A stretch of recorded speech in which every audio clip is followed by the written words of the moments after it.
Campo e Batom está no ar, o programa da mulher rural brasileira. Água, o maior bem da humanidade. E o que você está fazendo para preservá-la? Afinal, como diz o poeta, tudo é eterno enquanto dura. E quanto temos tempo teremos água potável? Você que lava a calçada, usa ela para fazer movimentos em casa, usa para fazer, enfim, lavar, molhar o jardim, lavar a calçada, lavar o carro. Como você usa a sua água? Eu sou Alessandra Bergman, jornalista, e este é o programa da Mulher Rural Brasileira, e te convido a seguir nas redes sociais, youtube.com/Campo e Batom, facebook.com/Campo e Batom, e também podcast no Spotify. O programa de hoje traz dois especialistas que vão falar sobre água, como o agronegócio pode se relacionar melhor com este bem necessário e quais as práticas e exemplos criativos que dão certo e são inspiração. Eu recebo hoje a produtora de hidroponia, Heloíse de Souza, ela que está em São Paulo e é uma das proprietárias da Bom Verde. Tudo bem, Heloíse? Pode abrir teu microfone. Tudo bem, Alessandra? É um prazer estar aqui com vocês, junto com você e o Jefferson, falando de um tema tão importante como esse, água. Espero que todos bacana. aproveitem.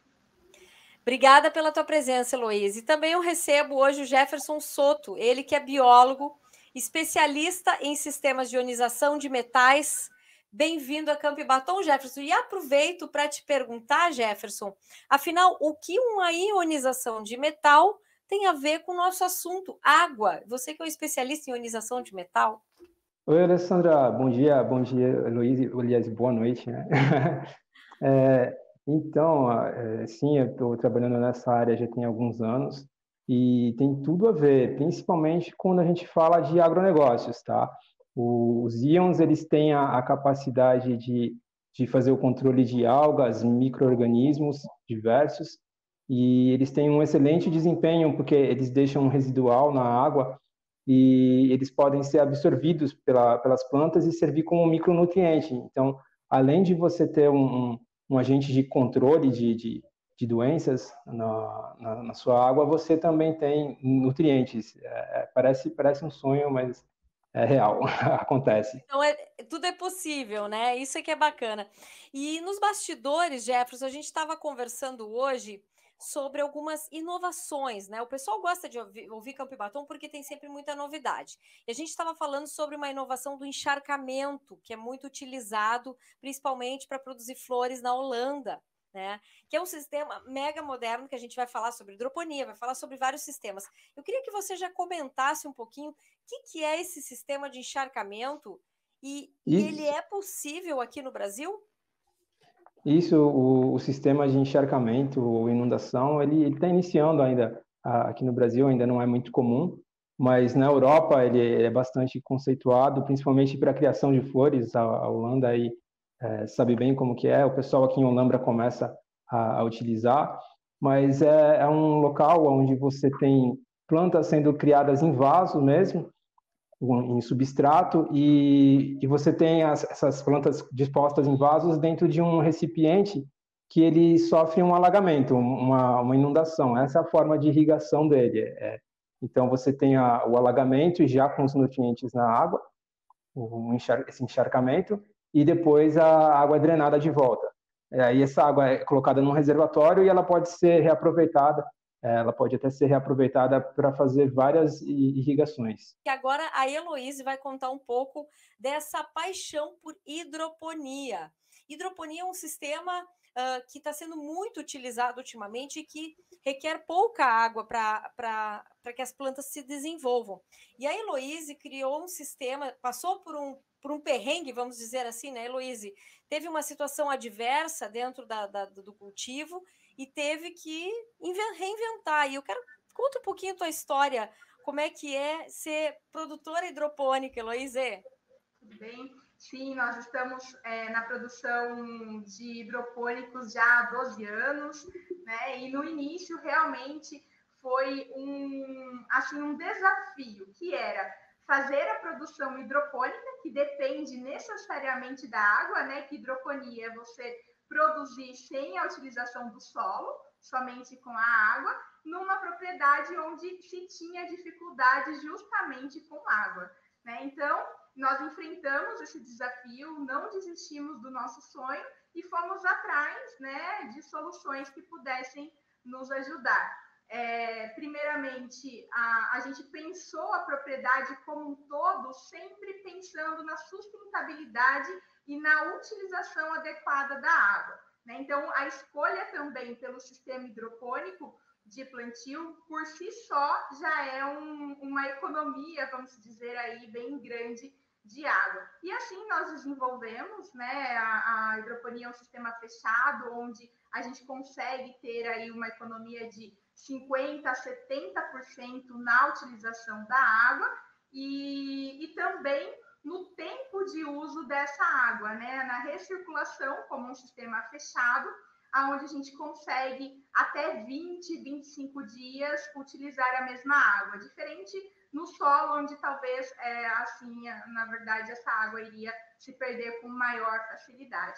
Então, o início foi bem complicado, mas a gente achou alternativas. Hoje estamos produzindo tanto hidropônicos também, como uma área coberta em campo, em um sistema também de gotejamento, né, onde fazemos a fertirrigação, que também é bastante sustentável. Então, um pouquinho aí da nossa história. Mas antes de você falar do gotejamento, você estava me dizendo que teve uma surpresa na hora de montar o projeto, né? Você e seu marido estavam na cidade, resolveram voltar para o campo e investir no campo.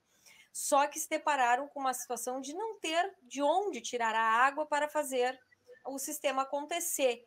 E aí, Heloísa, aconteceu um diferencial da tua propriedade, que é vocês usam totalmente a água da chuva para fazer a irrigação? Como é que é isso? Exatamente. Então, assim, quando a gente se deparou com esse problema, né, nós falamos, não vamos desistir, e aí tivemos um pouco de ajuda do próprio relevo, a topografia do nosso sítio, que ela permite um acúmulo de água em reservatórios, né? Então, aí a gente utilizou toda a área coberta da hidroponia, que hoje tem aproximadamente 17 mil metros quadrados, e nós fizemos a captação e a canalização dessa água para estes reservatórios. Então, além da do próprio escoamento natural da chuva, né, do relevo que permitia a construção desses reservatórios, a gente fez a captação. Então, nós fizemos sistemas de calhas adaptadas na captação de água de chuva e sistemas de tubulação que conduzisse toda a água da propriedade diretamente para o reservatório. E nós nos tornamos autossuficientes aí através desse sistema em água. Então, não temos, né, nascente que nos permita uma água corrente dentro da nossa propriedade, mas temos uma vantagem de um relevo adequado e de um manejo de solo e de águas dentro da propriedade adequada, porque isso também é muito importante, e temos essa captação aí de um telhado, né? Na verdade, é um telhado gigante que nós temos, 17 mil metros quadrados, captando água de chuva. Então, a gente fala assim, qualquer chuva aí, né, de média a alta, né, a gente consegue captar e armazenar um grande volume de água. E depois, lógico, essa água, nós fazemos alguns tipos de filtragem, né, tratamento, para voltar para o sistema e conseguir uma produção adequada num equilíbrio para a produção hidropônica. Sim, você tem que fazer um equilíbrio todo do pH, por exemplo, é isso? Eu sou leiga no assunto, eu estou de curiosa aqui com os especialistas da água e da hidroponia. Mas como é que é esse processo, Heloísa? Para quem, por exemplo, quer seguir seu exemplo, sua inspiração, né? Com relação a isso, qual é a parte mais trabalhosa de montar um sistema hidropônico canalizando água da chuva apenas? Exatamente. Primeira coisa é a canalização adequada da água e a captação para que ela entre no sistema e um armazenamento. Então, a partir do momento que ela é captada, nós fazemos uma filtragem, né, no filtro de areia. Também fazemos um cuidado aí com a parte microbiológica. Achei bastante interessante aí o sistema do Jefferson, né? Nós utilizamos hoje ozônio, né, na nossa propriedade para que ela entre aí com uma qualidade microbiológica legal para o sistema. E também fazemos as medições diárias, que duas coisas são muito importantes para a hidroponia. A primeira é o pH da água e a outra é a condutividade elétrica, né? Então, a quantidade de sais que essa água tem.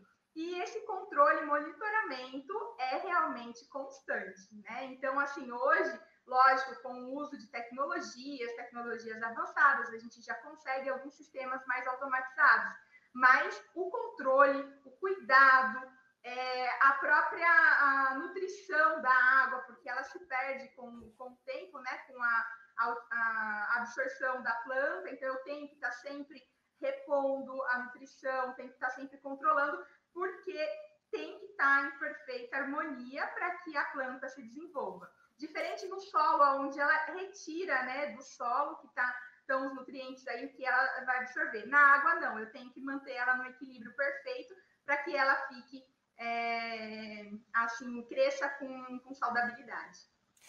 Jefferson, o que é uma água saudável? Quais são os sistemas que tem? Como a Heloísa está falando, que ela faz o tratamento da água dela. Existem várias formas de tratamento para ter uma boa água para a agricultura.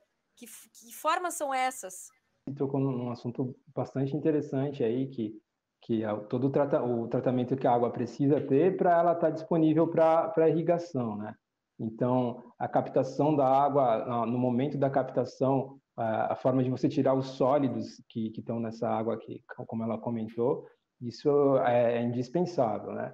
E então você remover os sólidos para ter um bom armazenamento da água, poder manter ela com qualidade, utilizar algum tipo de sistema. A gente é muito conhecido nos meios aí utilizar UV, ozônio. A ionização é uma novidade, mas ela é bastante eficiente, né, nesse sentido, e econômica, principalmente com relação ao consumo de energia, que costuma ser um problema na propriedade rural. Então, você abonar a água com nutrição, pode ser através de sais ou pode ser através de eletrólise, como é o caso que o nosso equipamento faz. Você precisa ter essa disponibilização de minerais para a água para ela poder ser aproveitada. Então, uma decantação, filtragem e um tratamento microbiológico, um controle microbiológico da água é fundamental, né? A Heloísa deve ter passado por bons apuros aí no início com isso, mas tenho certeza que ela tem um excelente sistema de controle aí. Que produtor rural não passa por apuros logo que está começando a empreender, né, Heloísa? Não é fácil assim, mas tudo é superável e o resultado depois é bem positivo, certo? Ou estou enganada? Não, com certeza. A gente conseguiu superar, conseguimos adaptar a produção, né, a ter que tratar e cuidar. E isso foi muito bom, porque nós nos tornamos, né, autossustentáveis aí em água. Então, hoje nós conseguimos produzir, ampliar, né, devido a esse cuidado feito no início e que realmente trouxe um grande benefício para nós. E essa deve ser aí a busca, né, de todos, porque cada vez mais é um bem mais escasso e nós precisamos cuidar adequadamente. Entendi. Mas, Jefferson, eu sei que é difícil a gente mensurar agora, mas em termos de custo-benefício, para quem quer começar o negócio, tem que botar, como qualquer empreendedor no Brasil, tem que investir primeiro para depois ter o lucro, né? É um investimento que vale a pena a curto prazo? A hidroponia, você, na verdade, tem um investimento inicial muito grande, mas a sua produtividade aumenta, né? Os tempos de cultivo acabam se reduzindo, então isso vai se pagar ao longo do tempo. É um investimento para retorno a longo, né, médio e longo prazo. Acho que a Heloísa pode nos falar melhor dessa parte, mas o investimento inicial acaba sendo bastante alto. Entendi. Heloíse, o que você acha mais compensatório? Você que usa os dois sistemas, tem a hidroponia e tem o gotejamento dentro da propriedade. Qual que você percebe que tem melhor resultado custo-benefício? Ou é diferente o uso para cada cultura? Como é que você aplica isso na propriedade?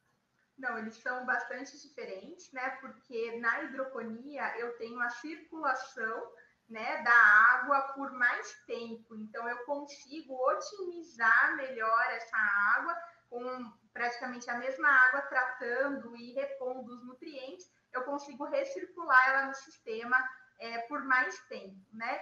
O gotejamento, na verdade, a gente usa porque ainda após a utilização da água pelo sistema hidropônico, eu ainda consigo reutilizar essa água no meu sistema de campo. Então, eu aproveito essa solução que ainda contém boa parte de nutrientes para fazer o gotejamento no campo. Então, o gotejamento meu aqui interno, ela é um aproveitamento, até eu falo que é até a última gota, né? Até a última gota.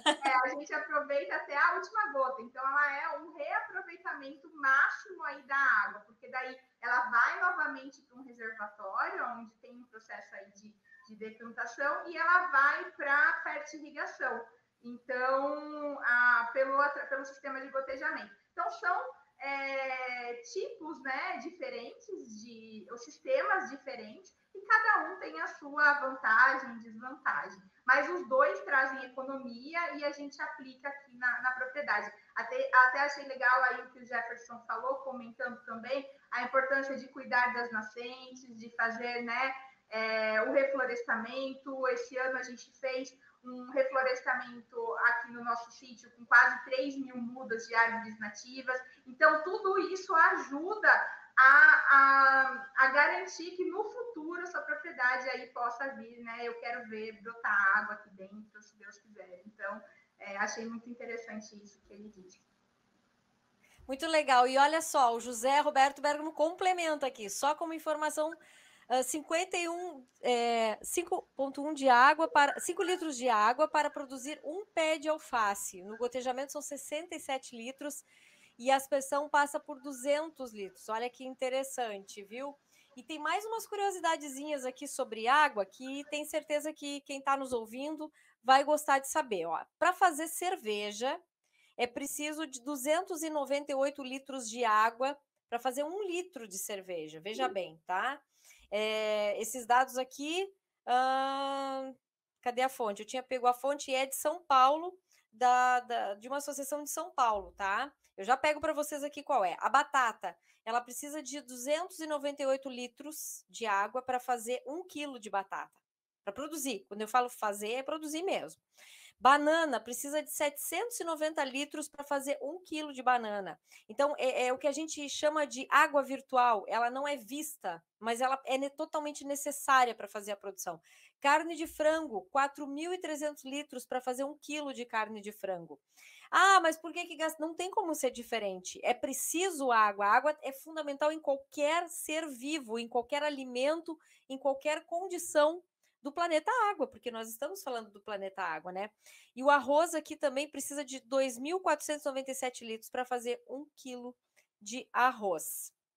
Então, dentro desse aspecto, eu gostaria de fazer eu queria ter uma percepção de vocês. Ultimamente, Jefferson, a gente está tendo alguns vetos, principalmente da União Europeia, nos últimos meses. A União Europeia disse que propriedades rurais que estejam com desmatamento ou provocando desmatamento não podem vender seus produtos na Europa. Você acha que no futuro, próximo bem comum, natural, que pode levar a esse tipo de veto ou ser jogo de negociação, pode ser a água? Olha, Alessandra, a pergunta é difícil. Eu não descartaria essa possibilidade, não, tá? Porque a água é um recurso que, principalmente em países como a Europa, é escasso, né? A gente tem aqui no Brasil 12% da água potável, né, da água doce disponível para consumo do mundo, e somente 8 países do mundo já têm 60% de toda a água doce disponível para o mundo.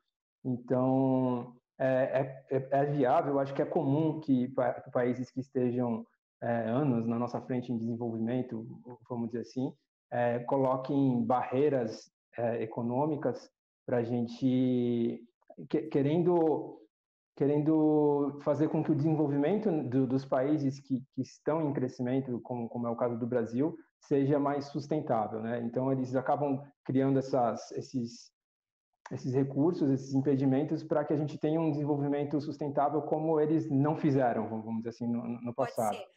Mas aí o alerta para o produtor rural, fique atento, comece a se ligar mais na produção de água, quais as boas práticas que faz com a água, porque pode acontecer daqui a uns anos isso acontecer. É bem provável que seja o próximo bem natural, de olho nas condições de negociações internacionais, porque isso já é uma prática que não tem mais volta. Os países estão começando a fazer esse tipo de negociação, esse tipo de exigência, né, nas suas negociações. O público está, o consumidor já está pedindo isso, né, há muito mais tempo. A Heloise lida com consumidores exigentes, que querem ter a certeza de onde está vindo a produção das hortaliças, das alfaces. Para finalizar, gente, Heloise, dica para quem quer montar seu negócio hidropônico. O que precisa? Para quem já andou caminhando, já errou, qual é a dica que você deixa? Primeira coisa é não desistir no primeiro, né?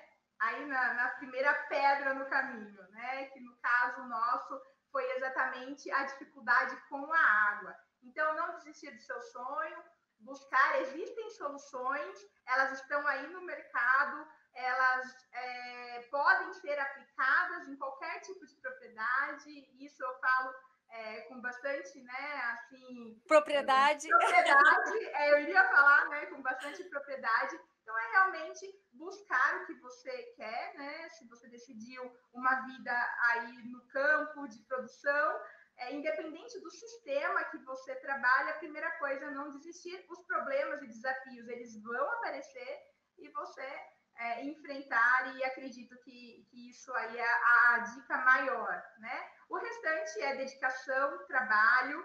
Nenhum trabalho no campo é fácil, né? Ele precisa, eu costumo falar que as mudas, as sementes, elas são como bebês, elas precisam de atenção, elas são vivas, né? Nós tratamos de produtos vivos, né? Então, nós temos que cuidar de vida. Tanto a água é viva, os produtos que cuidamos são vivos e eles necessitam do carinho e do cuidado, assim como nós.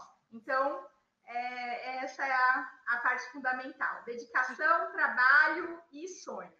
E complemento que você falou, produtor rural, divulgue, fale o quanto você cuida das plantas, porque a gente acha que está fazendo o básico, mas é necessário dizer o básico hoje para o consumidor. É muito importante falar sobre o que se está fazendo. Jefferson, dica para quem quer entrar com alguma proposta de irrigação na sua propriedade, qual que você acha a melhor para começar uma pequena produção, de uma pequena propriedade, de produção de hortaliças, de produção de hortifrutigranjeiros? O que você orienta aí a quem está começando? Eu oriento sempre as pessoas a utilizarem aquilo que for mais prático para elas. Então, esteja sempre atento ao seu ambiente. Então, se o seu ambiente proporciona aquilo que você utilize melhor uma curva de nível, é uma prática tão simples, sabe? Faça isso. Se sua propriedade tem uma declividade grande, como foi o caso da Heloise aí, que faça com que você possa aproveitar o escoamento da água para fazer um reservatório e utilizar essa água para irrigação, pense dessa forma. Busque sempre aconselhamento de profissionais da área, converse com as pessoas, porque se conselho fosse bom, as pessoas vendiam, mas tem bastante consultor competente nessa área. Então, o que não funciona para um, às vezes funciona para o outro. Esteja atento à sua realidade, o seu ambiente, e comece pelo básico, pelo que sua propriedade vai receber melhor, sem sofrer agressão, que a sua produção vai receber melhor, e invista, procura sempre abrir os olhos para a nova tecnologia, para o que está aí disponível no mercado. Esses são os meus conselhos, com certeza. Que baita programa, gente. Muito, muito, muito obrigada pela participação de vocês, Heloise e Jefferson, lá de São Paulo, dando essas dicas maravilhosas, compartilhando suas experiências aí com água. Água, esse é essencial para a vida, essencial para todos nós. Muito obrigada pela participação, muito obrigada, audiência. Nós voltaremos na próxima segunda-feira, que por causa da água de ontem que caiu em Porto Alegre, a gente não conseguiu fazer o programa, mas está aqui firme e forte, hoje aconteceu, mas a gente volta na segunda-feira, às 6h30, ao vivo, dos canais Campo e Batom. Até lá, pessoal, muito obrigada!